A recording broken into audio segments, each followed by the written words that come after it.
Buenas tardes, chicos y chicas de la trinchera. Bienvenidos un viernes más a este espacio de divulgación. Hoy tenemos una temática súper interesante, la cruda realidad de emprender. Y bueno, para tratar este tema nos hemos traído a un pata negra que lleva muchos años remando y trabajando para construir una empresa de éxito y que finalmente lo ha conseguido. Iván Borràs, bienvenido Iván, ¿qué tal? ¿Cómo estás? Muchas gracias por invitarme. Gracias a ti por venir. Iván, preséntate un poco. A ver, presentarme. Primero de todo decir que soy un tío de pueblo, siempre me gusta decirlo. Y después mi carrera iba encaminada hacia el mundo de las bellas artes, Creo que era el camino correcto, pero la aparición de Internet me desvió hacia el lado oscuro y empecé a trabajar montando páginas web, desarrollando aplicaciones multimedia, hasta que descubrí que tenía un techo de cristal y busqué la manera de romperlo junto con unos amigos que eran fotógrafos, hacían fotografías panorámicas, y montamos como proyecto artístico una plataforma de panorámicas de 360 grados que fue una de las más importantes en su momento, pero nosotros no estábamos preparados para montarlo y no nos aprovechamos de ese momento de esplendor. Pero eso me dio paso a descubrir todo un mundo de emprendedores que me permitió hacer muy buenos contactos y amistades, que fueron lo que desembocó en lo que es hoy en día mi empresa. Mi socio lo conocí ahí y nos permitió tener los contactos para arrancar un proyecto que ahora va a cumplir el día 11 de septiembre, justamente 10 años.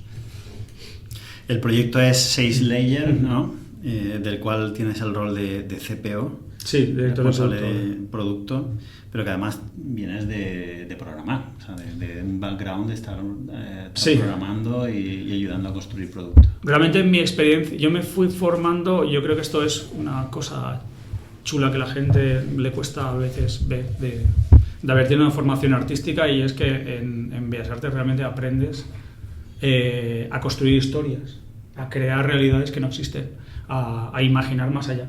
Y programar tiene una vertiente que es exactamente eso. Tú tienes que construir un discurso, y ese discurso tiene que ser autocoherente para que funcione bien. El código es un lenguaje. De hecho, mirad los modelos de ahora, Large Language Model, que no distinguen prácticamente entre lo que es lenguaje humano, idiomas humanos, y lenguaje máquina. Tú te estás preguntando sobre un lenguaje, sobre esto cómo lo harías en Python, y te empieza a hablar y te pone el código y demás, y es extraordinario. Pues para mí era trivial, era lo mismo prácticamente. Y me fue muy cómodo entrar en el mundo de la programación, y eso me dio pie también el tema de construir discurso narrativo, a planificar cómo tiene que funcionar una interface de usuario, a entender al usuario que hay detrás, a un poco a teatralizar lo que estaba construyendo. Yo creo que eso ha sido la parte que ha aportado, el granito que ha aportado en la empresa, el poder definir, prototipar, diseñar y construir el código que era necesario para dar vida al monstruo que es ahora 6 Layer, con más de 400.000 líneas de código, creo que gestionamos unos 11 millones o 11 millones y medio de ítems, de productos diariamente. Es una barbaridad. Iván, la primera pregunta, yo antes de llegar a hablar un poco del punto en el que estáis vosotros con la empresa, a mí sí que me gustaría que nos explicaras cómo empezaste tú en tu mundo del emprendedurismo, sí, del empresariado y tal. Porque yo a ti, por suerte o por desgracia, te conozco de hace unos años y sé bastante bien cómo ha sido tu trayectoria. Aquí en el podcast no eres el primer emprendedor que hemos traído, y yo sé que tu trayectoria de emprendedor es muy diferente al perfil que normalmente nos encontramos por ahí, que el perfil que normalmente nos encontramos por ahí es persona que viene del mundo corporativo, cansado de tener jefes ¿Y qué viene ahí a la empresa? Pero tú vienes tú te lo enfocaste diferente. Sí, yo vengo de abajo, yo vengo de muy abajo. De muy abajo, muy de pueblo, muy de...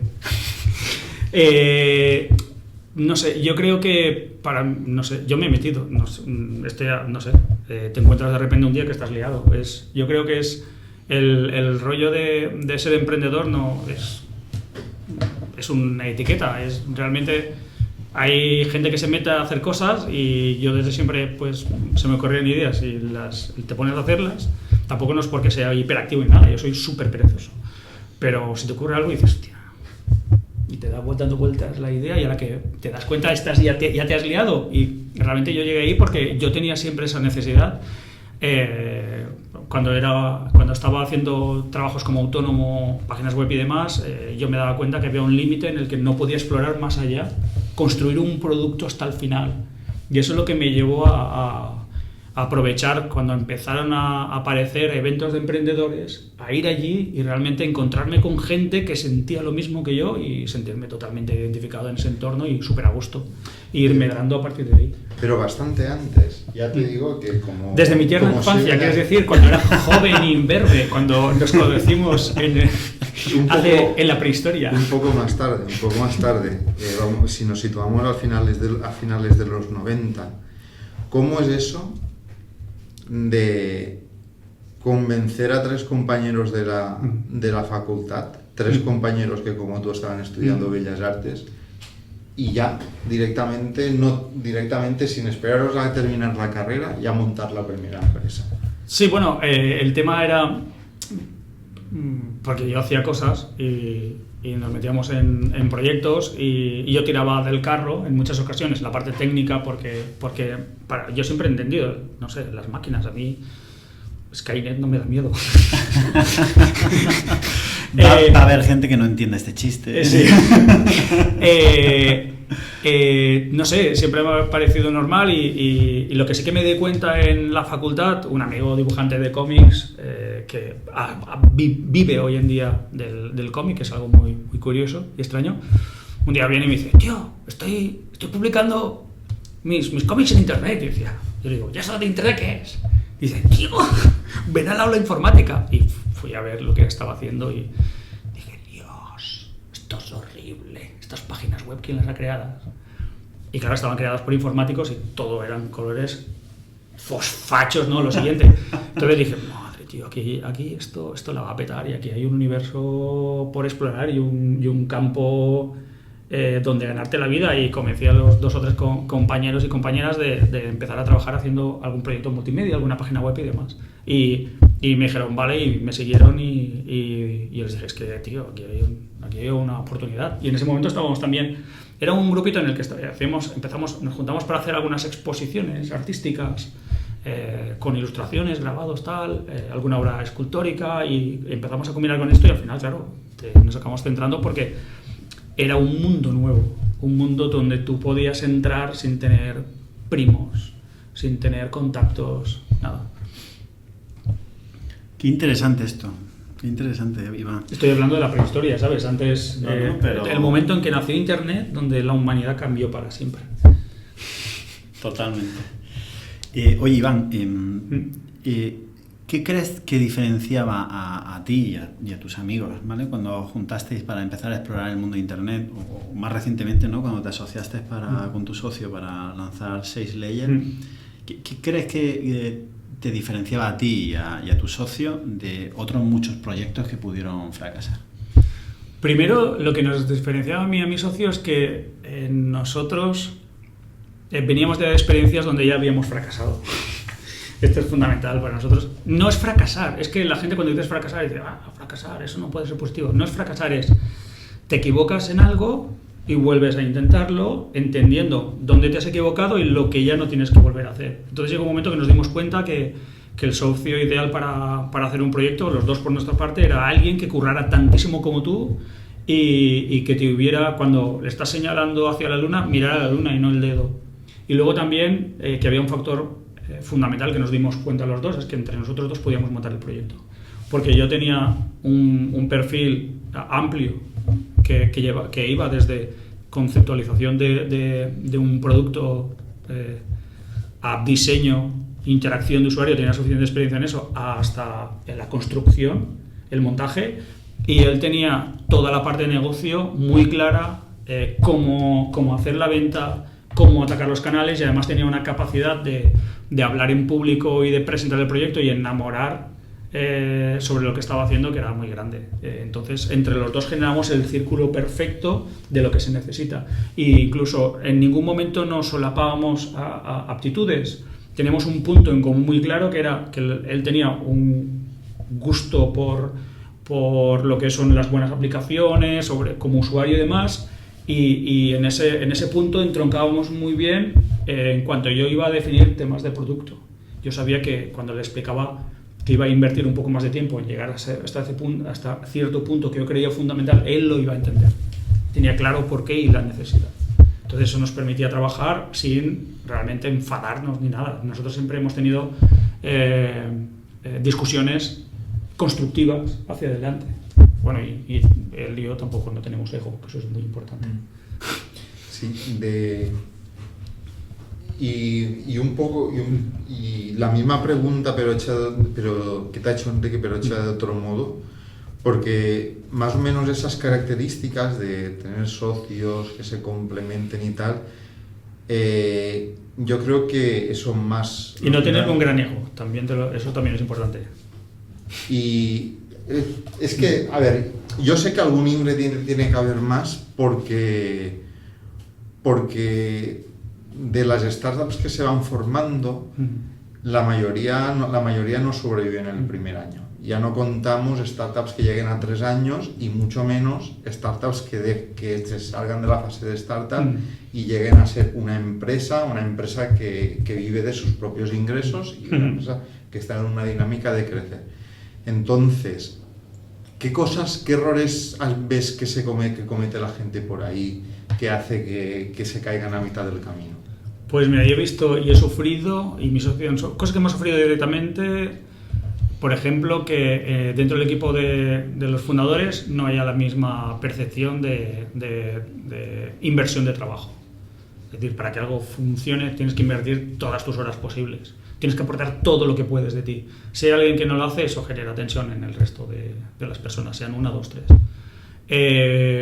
Y cuantas más personas sean fundadoras, más problemas hay. Muchas veces las startups nacen con varios cofundadores porque realmente, como tampoco puedes pagarle sueldos a la gente, ofreces participaciones, pero luego tienes que convivir con eso. Si tú no eres capaz de cohesionar a todo el equipo, si no hay alguien que cohesione o si no hay esa masa crítica, la probabilidad de que se vaya todo al traste es muy grande, porque es muy difícil que no haya alguien díscolo que te joda al resto. Y luego también te puede pasar que hay mucha voluntad de trabajo, pero hay un grupito que tiene una intencionalidad propia por cuestiones de ego que frustran a otra persona. Hay historias así. Eso es básico, que es casi el 80% de razones de mortalidad de startups. Yo he visto incluso startups que tenían 2 CEOs, porque los dos tenían demasiado ego como para no darle a uno la toma de decisiones a primer nivel, otro a otro nivel, y ese problema no lo he tenido nunca. Y luego ya temas de estrategia, de no saber quién es tu cliente realmente. Eso a veces parece una tontería, pero es un problema muy grave. No saber cuál es tu cliente o no saber qué desea realmente tu cliente es el otro problema. Pensarte que estás haciendo algo que es la revolución, pero realmente todo solo te importa a ti y a 3. Y eso realmente no es un negocio. Eso pasa más en el mundo en general. Depende del tipo de fundadores. Yo he visto que por lo general hay unas u otras causas de muerte, pero que son siempre más o menos. Y vosotros, por ejemplo, para esta última... A ver, entiendo yo que todo lo que sean cuestiones de ego es una cosa que va con la persona, pero lo que son cuestiones de hacer lo que el cliente quiere, yo entiendo que eso es una cosa más técnica y es una cosa... No he dicho hacer lo que el cliente quiere. He dicho entender lo que el cliente desea, pero es muy diferente, porque el cliente cree que quieren las cosas, te va a liar si escuchas mucho al cliente, y he visto proyectos fracasar por eso, porque realmente no, una cosa es lo que el cliente te dice que quiere y realmente lo que es realmente lo que el cliente necesita. Entender eso es muy complicado y tienes que invertir mucha parte de tu proceso mental en saber, a ver, me está vendiendo esto, pero realmente lo fundamental, ¿qué es lo que hace que esta persona entre en mi plataforma? ¿Qué es lo que va a hacer que la ame? ¿Qué es lo que va a hacer que ante los errores que hay en diferentes sitios le da igual? Es que esto es lo que yo necesito y no me lo ofrece nadie de esa misma manera. Y nosotros, por ejemplo, tenemos un roadmap hoy en día, llevamos 10 años, y la gente dice, ¿y ahora qué vais a hacer? ¿Qué estáis haciendo? Porque claro, después de 10 años, yo digo, pues si tenemos más trabajo, más roadmap ahora que antes. El roadmap es muy grande, pero ese roadmap grande es los descartes, lo que hemos encontrado, que tiene una lógica aplastante de otras muchísimas cosas que hemos descartado, burradas de cosas que hemos descartado. Y todo son propuestas de clientes o de potenciales clientes. Hay que ir con muchísimo cuidado con eso, porque eso también es una... Hay una cosa que dijo Steve Jobs que es súper importante, y es que tu producto haga una cosa muy bien, y olvídate de lo demás. Muy bien, si estás seguro que haces algo muy bien, ya después vas poquito a poquito. Interesante. 10 años dices que tenéis. ¿Cuántos sois ahora? Unas 80 personas, 80, vamos fluctuando, unas 80 y pico. En el principio, cuando empezasteis, seríais ¿cuántos? 2,5. 2,5. Prácticamente. 2,5. ¿Cómo ha sido la transición esta? ¿Serías capaz de identificar cuáles han sido las etapas clave o qué puntos de inflexión han habido en estos 10 años que os hayan llevado a...? Sí, básicamente, realmente hasta principios del 2017 o un poquito más, del 2014, que empezamos en 2017, 2013, formación. Bueno, pero realmente la primera línea de código, la primera pieza la empezó en 2014, porque primero preparamos una ronda de inversión, una aceleración, para tener un capital mínimo inicial. Ese periodo de esos años hasta 2017 fue el valle de la muerte absoluto. Realmente un inversor, mi socio me contó un tiempo después, dice, he ido a ver un inversor con mucha experiencia y me ha dicho que para arrancar este proyecto, porque es un negocio B2B, siempre es más complejo de montar, necesitáis 1 millón de euros y nadie os lo va a dar. Y yo, ya, ¿y qué hacemos? No, pues hackeamos el sistema. Pues eso es bootstrapear a muerte, es superar esa fase. Luego ya, cuando superamos eso y estuvimos suficientemente maduros, en 2017 es cuando tuvimos la primera oportunidad de inversión profesional. Levantamos una ronda de 1.200.000 euros, que no fue solo buena por el dinero, sino porque entraron unos inversores profesionales que nos ayudaron a cambiar el chip de emprendedores que están montando un sueño a personas que se están formando para gestionar una empresa, incluso antes de que fuera una estructura de empresa. Prepararnos para ir creciendo, ir delegando, ir teniendo personas que se encargarán de puntos clave, que se encargarán de contrataciones, de profesionalizar áreas y demás. Entonces, cuando ya empezamos a escalar a mayor volumen, vosotros pensad que al principio de la pandemia éramos unas 24 personas en el año 2020 y en el 2022 llegamos a 65-70. De repente aquello escaló muy rápido. Si no te preparas antes para eso es cuando hay los problemas. Y eso fue un apoyo muy bueno de los inversores. Esto también es muy, muy importante. Los inversores tienes que buscar siempre gente que no te aporta solo dinero, sino también una extraordinaria experiencia que te permita a ti escalar y seguir en los siguientes niveles. Esto es como un juego. Cada nivel tiene sus complejidades y tú tienes que ir superando. Sí, genial. En esta fase de escalar, y hablaba de una ronda, ¿no? Es plug and play, ¿no? Uno de los... Ellos empezaron sí, nosotros fuimos como mi socio y yo no teníamos un capital detrás que nos pudiera soportar sabíamos que íbamos a estar un tiempo largo preparando, madurando el producto. Claro, crear un producto para el sector B2B, para el sector empresarial, implica que la persona que vaya a contratar tu producto, si tú eres mínimamente core dentro del departamento que sea, si se equivoca la van a despedir. Entonces tú tienes que madurar, tú necesitas tiempo y eso implica mucha dedicación y si no eres capaz de autofinanciarte, es imposible atacar tanto tiempo un producto y hacerlo madurar. Entonces entramos en un programa de aceleración del acelerador Plug and Play en Valencia, que yo creo que fue una maravilla en ese momento para mucha gente, porque te permitió acceder a una formación que te preparaba bien para presentarte ante inversores, preparar una presentación muy digna, en 5 minutos, muy atractiva, y preparar un deck de inversión, un documento de inversión que realmente destacara del ruido que siempre reciben las personas que se dedican a invertir. Y la verdad que tuvimos bastante éxito y pudimos levantar sin tener ningún pedigrí ni nada, una pequeña ronda de 145.000 euros, que hoy en día es irrisorio, pero en aquel momento nosotros nos permitió tener la energía suficiente para tener el mínimo sueldo para estar dedicados al 100% trabajando en el proyecto y hacerlo madurar. Y aprendiendo muchísimo por el camino, una burrada. Aprendimos tanto Álvaro desde la parte más comercial y como CEO, y yo desde la parte de creación de producto, relación con partners, buenas prácticas de soporte, customer success, mil historias.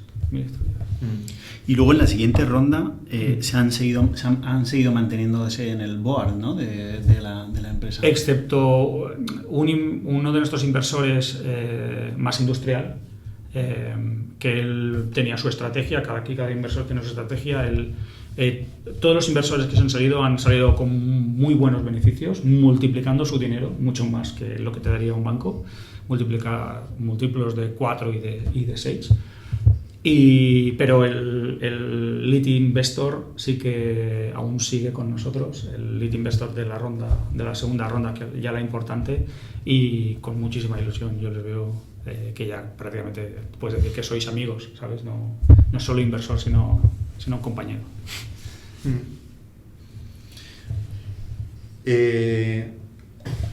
Cuando hablabas de cómo repartías el trabajo, tú al final eras el que construyó el producto, o al menos las primeras versiones. Yo, que llevo tiempo trabajando en el mundo técnico, sé lo que cuesta cuando has creado alguna cosa ir despegándote, ¿vale? ¿Cómo lo has gestionado tú? Es muy duro. La mayoría de la gente procrastina mucho con eso y acaban haciendo micromanagement, pero si tú tienes una aspiración de montar un proyecto global que genere un impacto social real a nivel mundial, no puedes permitirte procrastinar de esa manera. Y la verdad es que cuesta. Tú tienes que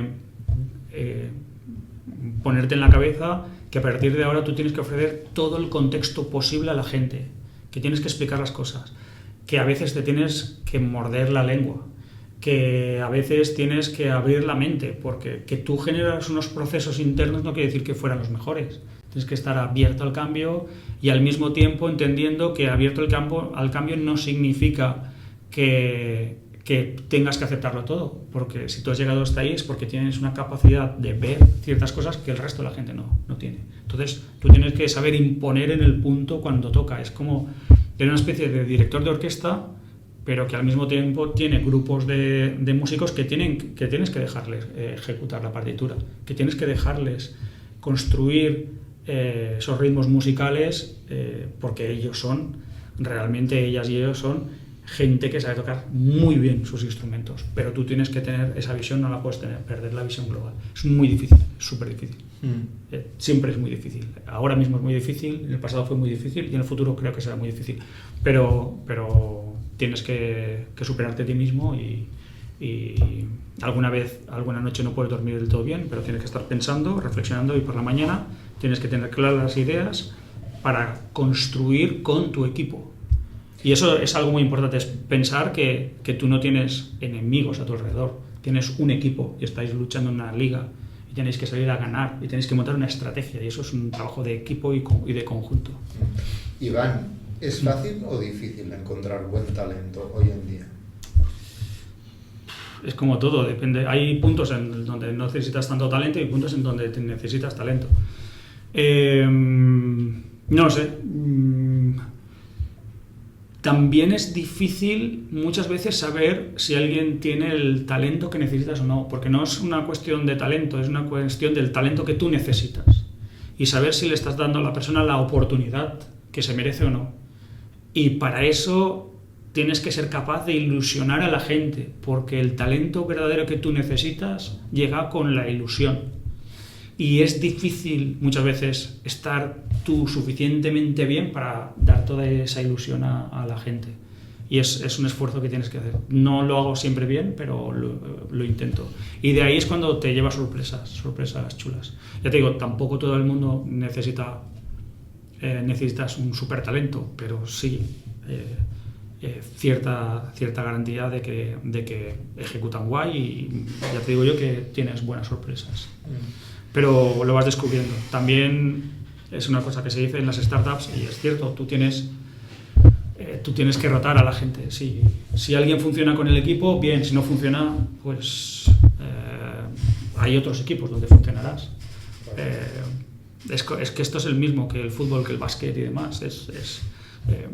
Si tú no tomas ciertas decisiones ágiles, lo que estás haciendo es hacer el mal al resto de personas de tu equipo, son tus compañeros. Entonces, y cuando generas ese caldo de cultivo, al final, lo que yo he visto que es súper bueno, es más que el talento individual, es la camaradería. Nosotros en la empresa siempre decimos que un problema nunca es de uno, es de todos. Y eso sí que hace emerger un talento que es la combinación de todo el mundo, y eso está súper bien. Y ya te vas encontrando con gente muy guay por el camino. Yo diría que una de las cosas que yo al menos he vivido que no es fácil de encontrar es esa gente que cubre grises, ¿no? De responsabilidad. O sea, y rodearte de esa gente no te garantiza el éxito, pero sí que de alguna manera no tienes miedo a ir a la batalla, porque siempre te van a poder ir cubriendo los flancos. Pero es alguna habilidad que yo creo que no abunda. Y creo que vamos a un mundo quizá menos proclive a este tipo. Pero bueno, no sé si opinas igual. Yo te digo, yo creo que es un tema de ilusión. A veces mi socio él tiene una mentalidad de una familia que siempre ha tenido tienda, también tuvieron un restaurante, de cara al público, ¿sabes? De trabajar porque quieres ver cómo crece el negocio, el producto, y lo disfrutas, ¿sabes? Pero yo pienso que muchas veces él y yo somos fundadores y vivimos esto como si fuera nuestro hijo, y tú quieres que vaya a la universidad, ¿no? Tú quieres que luego tenga una vida hermosa. Pero la gente que trabaja con nosotros no tiene por qué tener esa visión. Y a mí a veces me sorprende gente trabajando, a lo mejor está haciendo cosas fuera de hora, pero dices, ¿pero qué estás haciendo? Y dices, es que esto lo tengo que hacer porque tal. O que están súper emocionados en su parte, ilusionados. Y dices, ostras, yo intento ilusionar, pero yo no sé si... Porque yo necesito que la gente que está a mi alrededor esté contenta para yo trabajar. Yo, si no encuentro maneras de gamificar mi trabajo, yo me pararía. Y poder conseguir esa ilusión en ciertas personas, sobre todo ciertas personas de dirección clave, que ves que se preocupan, que sufren por las cosas y que están aprendiendo, están creciendo y están haciendo crecer a otra gente, me parece maravilloso. Y yo creo que es un tema de ilusión, es un tema de... Si la gente que te oye alrededor es gris, es porque a lo mejor es que tú también eres gris. Wow. Pues creo que tenemos que ir llegando a la recta final, ¿vale? Danos algunas referencias, algunas fuentes de información que te sean útiles. No sé si eres de seguir a gente por redes sociales. Yo referente. Tanto referente, yo lo que he hecho mucho y casi es un vicio que me estoy intentando quitar es seleccionar mucho la gente que sigo en Twitter, en general.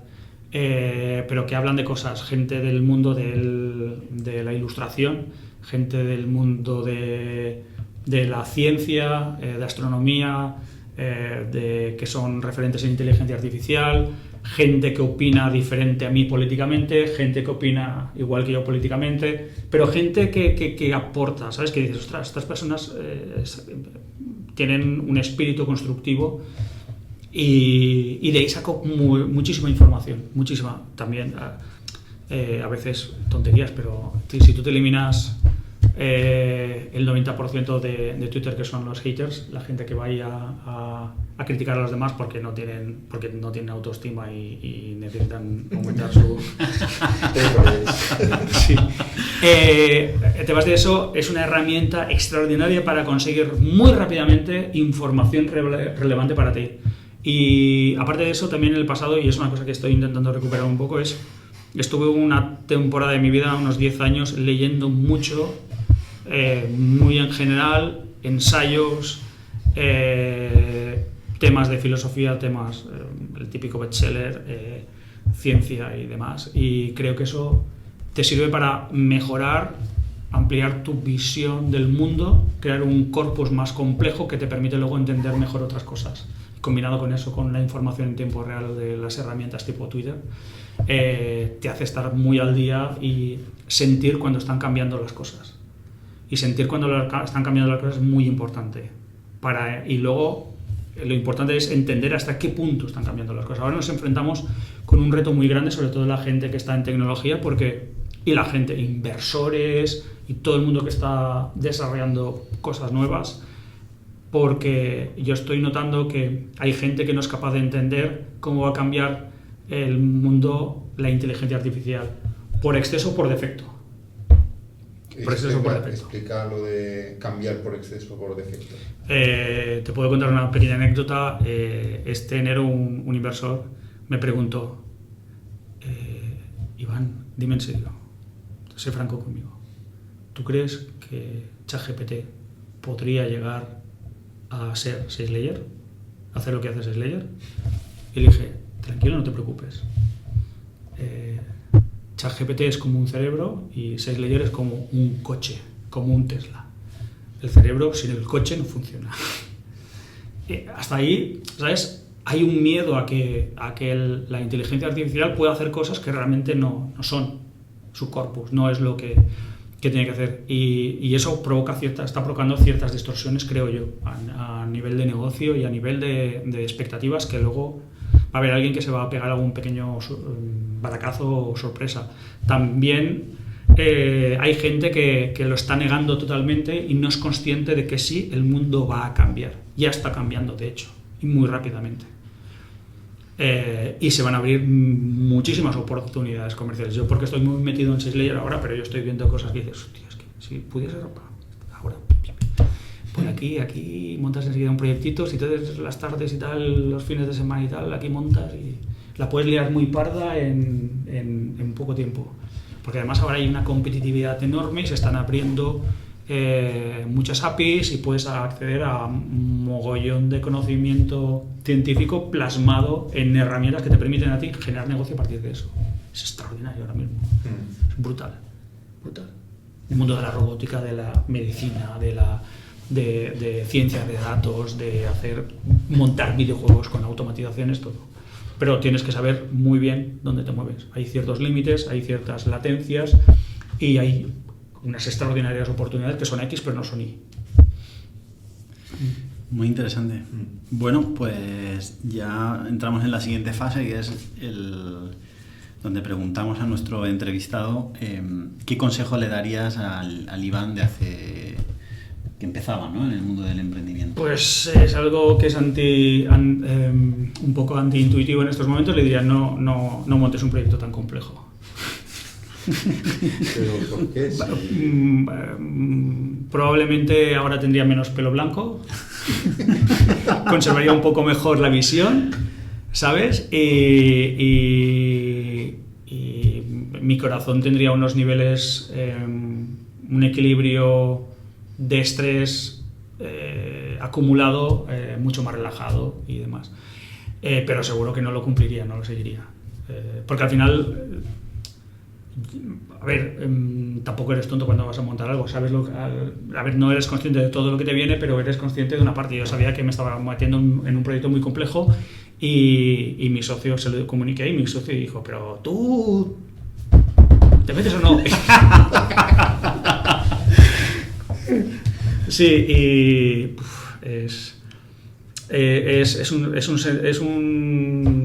un sentir complejo. De hecho, ahora he seguido, últimamente se ha puesto muy de moda hablar de los proyectos tecnológicos livianos, es decir, que tienen menos de 50 trabajadores. Hay gente que ha pasado por experiencias de crecer empresas muy grandes y sabe todas las complejidades que hay a nivel de management, a nivel de no poder dormir por las noches a veces porque has tomado una decisión que es muy compleja y a lo mejor puede suponer que tu empresa a lo mejor sufra mucho y tengas que hacer sufrir a gente y se pasa duro.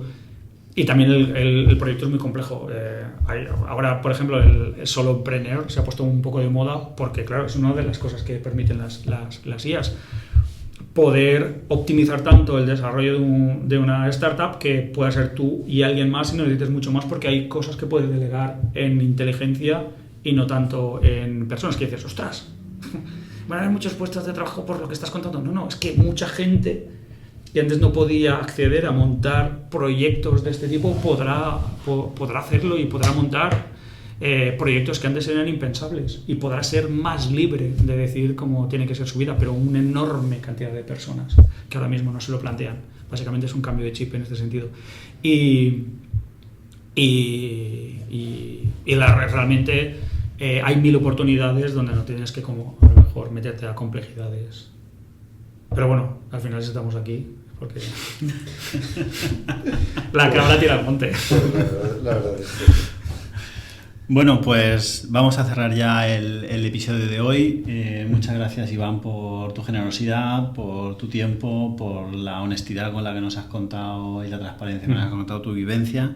Y muchas gracias a todos los que habéis llegado hasta aquí, nos habéis escuchado y os emplazamos a otro viernes interesante en la trinchera. Adiós. Hasta luego. Hasta luego.